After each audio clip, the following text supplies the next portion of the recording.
तो प्यारे बच्चों, आज हम करते हैं 12वीं क्लास की प्रायोगिक परीक्षा की तैयारी डे फर्स्ट। अभी तक जो आपने वीडियोस देखी थी उसमें आपको पाठ्यक्रम के बारे में और प्रायोगिक परीक्षा होती कैसे है ये बताया गया।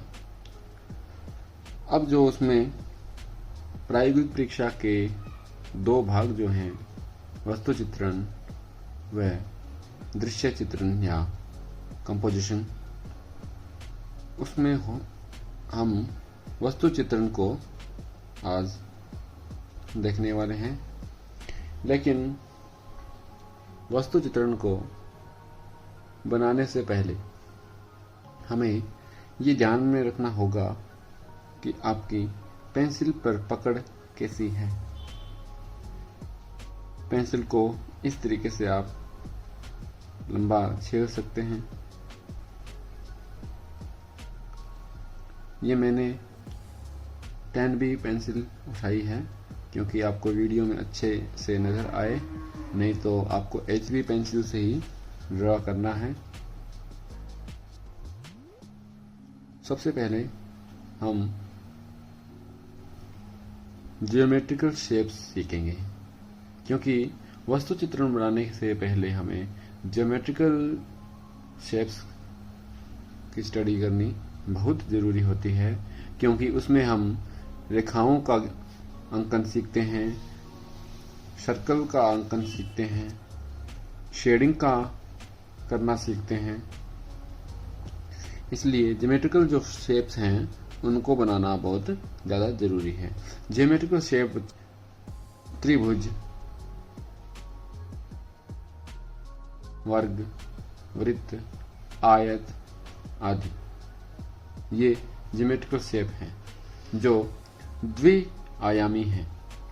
इनको हम त्रिआयामी अगर देखें तो एक आ जाएगा घन, घना, शंकु, बेलन, गोला आदि। तो हम आज इस वीडियो में एक घन की स्टडी करेंगे। घनाकार आकृति वाली जो वस्तु होती है उसके लिए हमें उस घन का एक फलक की एक भुजा को देखना होगा। उस घन की एक भुजा को देखने पर उसका एक फलक हमें नजर आ जाएगा। सबसे पहले उस घन की एक फलक की चारों भुजाओं को आप इस तरीके से बना लोगे। 4 भुजाएं बनाने के बाद आप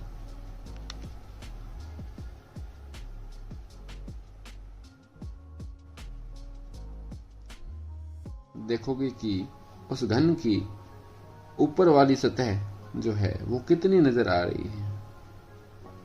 उसकी एक लाइन आप खींचोगे, माना कि ऊपर वाली सतह वो इतनी की नजर आ रही है, तो इस तरीके से आप लाइन को खींच दोगे।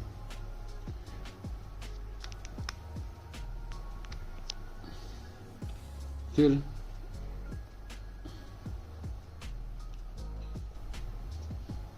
एक तिरछी लाइन से इस लाइन को काटते हुए एक लाइन खींचेंगे। जितनी तिरछी ये लाइन है उतनी ही तिरछी ये लाइन खींचनी है। ध्यान रहे आमने सामने के कोण लगभग बराबर होने चाहिए, जिससे कि ये समांतर रेखा बन जाए।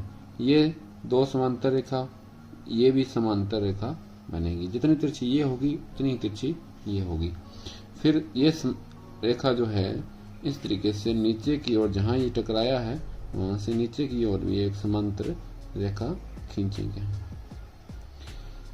फिर जितनी तिरछी ये है उतनी ही तिरछी ये रेखा खींचेंगे, जिससे कि ये जहां टकराएगा वहां तक अपना ये घनाकार आकृति तैयार हो जाएगी। बाकी को कर देंगे इरेज। इस तरीके से हम घनाकार आकृतियों का अंकन कर सकते हैं। फिर इसमें आपको ध्यान देने वाली बात यही होती है कि समांतर रेखाओं का जो ज्ञान है वो आपको होना चाहिए। समांतर रेखाओं का की आपको प्रैक्टिस करनी है। कैसे? एक लाइन ऐसे खींचनी है, दूसरी लाइन उसके बराबर आपको सीधी और समान अंतर जिसको बोलते हैं खींचने का अभ्यास करना है। ऐसे बार बार आप इस तरीके से अभ्यास करोगे तो रेखाएं सीधी जाने लग जाएंगी। फिर बच्चों एक बार फिर समझो, घनाभाकार आकृति इसी तरीके से बनाई जाएगी। सबसे पहले आपको एक आयत उसका नज़र आ रहा है, जो आयत सही नज़र आ रहा है वो आयत बनाने के लिए आपको एक रेखा खींचनी होगी, फिर उसके समानांतर रेखा खींचनी होगी और फिर नीचे की ओर रेखाएं सीधी रेखाएं खींचनी होगी। इस तरीके से ये उस घनाभाकार आकृति जैसे कि बुक, उसका एक आयत आप ड्रॉ इस तरीके से कर लोगे। उसके बाद वही एक समानांतर रेखा जो बुक की ऊपरी सतह को दर्शाएगी खींचेंगे। बच्चों आपको पेंसिल बिल्कुल हल्के चलानी है, क्योंकि ये मैं वीडियो बना रहा हूँ इसलिए मैं डार्क बना रहा हूँ ताकि आपको बढ़िया से नजर आए, लेकिन आपको बिल्कुल हल्की पेंसिल चलानी है। फिर आप इसको यहां से इस भुजा को काटते हुए एक तिरछी लाइन खींचेंगे। ये तिरछी लाइन आप ऑब्जेक्ट के अनुसार या कल्पना शक्ति से अगर ड्रॉ कर रहे हो तो अपने अकॉर्डिंग तिरछा इसको रखना है। इसको ज्यादा खड़ा नहीं रखना, इसको कम से कम 45 डिग्री से नीचे ही रखना सही रहेगा। यानी 90 यहाँ हो जाता है, सीधा अगर करते हो तो 90 हो जाता है, 90 से ये यहाँ आधा हो गया 45 और ये लगभग 30 डिग्री का कोण बना रहा है। इतना तिरछा कम से कम आप रखोगे और ऊपर की सतह जितनी कम दिखाओगे उतनी ही बुक अच्छी बनेगी। फिर ये 30 डिग्री का लगभग है तो 30 डिग्री का लगभग इधर कोण बन जाएगा। आमने सामने के कोण एक जैसे होने से ये समानांतर रेखाएं जा रही है तिरछी। फिर आप ये नीचे की ओर जितना ये ये सीधी नीचे की ओर आ रही है तो यहाँ से आप इधर नहीं करोगे या अंदर नहीं करोगे, बिल्कुल सीधे स्ट्रेट नीचे की ओर यानी चाहिए। बच्चे क्या गलती करते हैं, यहाँ वाली जो है लाइनें उनको सीधा नहीं बनाते, वो टेढ़ा बना देते हैं जिससे ये बुक सही नहीं बन पाती। अब ये तिरछी लाइन इसके समानांतर चलेगा, ये पेज वाला साइड हो गया उसका। फिर यहाँ आप इसको हल्का सा गोलाई दे दोगे और इधर भी गोलाई दे दोगे, इधर भी, ठीक है। और बाद में इसमें क्या कर दोगे, पेज दर्शा दोगे इस तरीके से। ध्यान देने वाली बात यही होती है कि पेज यहाँ से एक साइड, यहाँ से आप लाइट रखोगे, फिर यहाँ से पेज को इस तरीके से दर्शाओगे, बीच में लाइट छोड़ोगे हल्की लाइन और फिर यहाँ से फिर पेज दिखाओगे। और ये पेज बुक का क्या हो गया, गत्ता ऊपर वाला और ये बुक रेडी।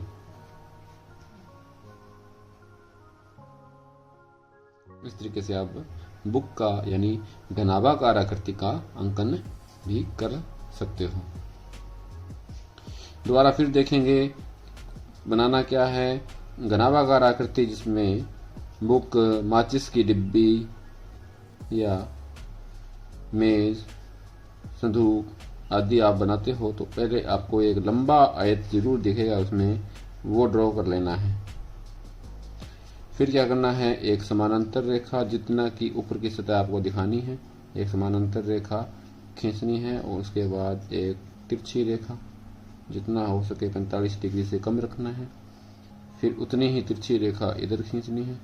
फिर नीचे की ओर सीधी रेखा खींचनी है, जहाँ रहे ये बिल्कुल सीधे नीचे की ओर हो। फिर ये इसको मिलाते हुए ये रेखा खींचनी है। इस तरीके से ये आप घनाभाकार आकृति बना सकते हो और बाद में इसकी डिटेलिंग देख के आप इसको कितना भी कुछ भी बना सकते हो जो घनाभाकार आकृति होती है।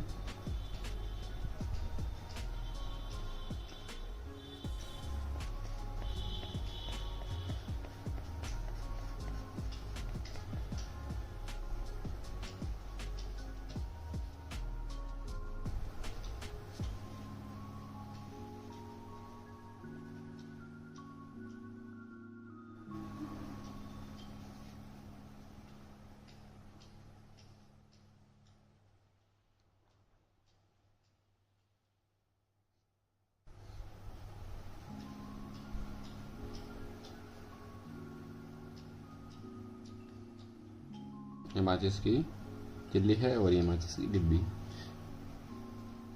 तो बच्चों आई होप आपको वो समझ आ गया होगा कैसे घनाकार और घनाभाकार आकृति आपको ड्रॉ करनी है।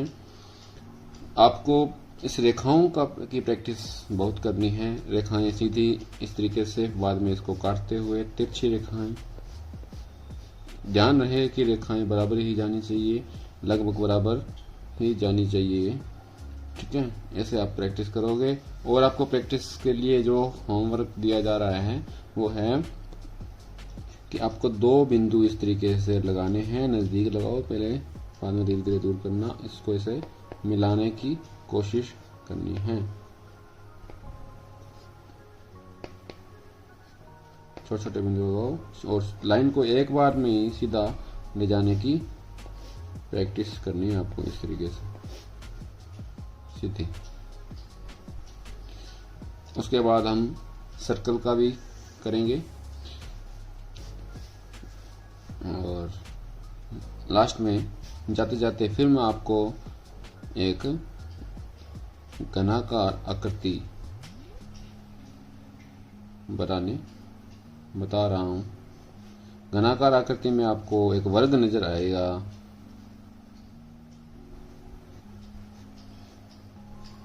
उसको सबसे पहले ड्रॉ कर लेना है।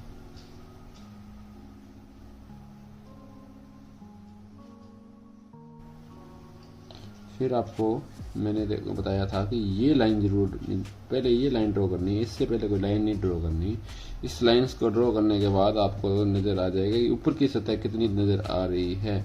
उसके बाद आप इसको ऐसे तिरछी लाइन को ले जाओगे, वो पॉइंट अपने आप मिल जाएगा। उतनी ही तिरछी लाइन को इस लंबी रेखा से हम मिलाएंगे तो ये जहां टकराएगा वो पॉइंट मिल जाएगा, वहां से डायरेक्ट नीचे की ओर आएंगे। फिर ये जितना तिरछा है, इतनी तिरछी ऐसे लाइन लगाते लगाते भी आप इस यहाँ तक पहुंच सकते हो, जो आपको पता चल जाएगा ये कितना तिरछी लाइन है। तो ये बराबर तिरछी लाइन जो है हो जाएगी। इसके बाद ये टोन्स लग जाएंगे। इसके बाद हम शेडिंग का सीखेंगे, तब हम इसको बढ़िया तरीके से कर लेंगे। ये इसकी लाइट टोन, ये इसकी मिडिल टोन और ये डार्क टोन।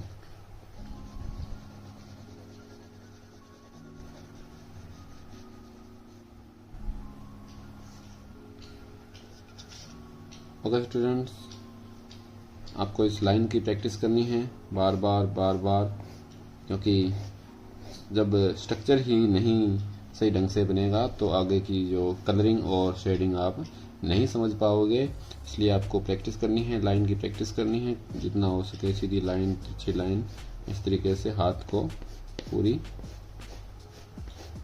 लंबा करते रहना है। इसको जितना लंबा जाए, क्योंकि हाथ की प्रैक्टिस होती रहेगी उस तरीके से।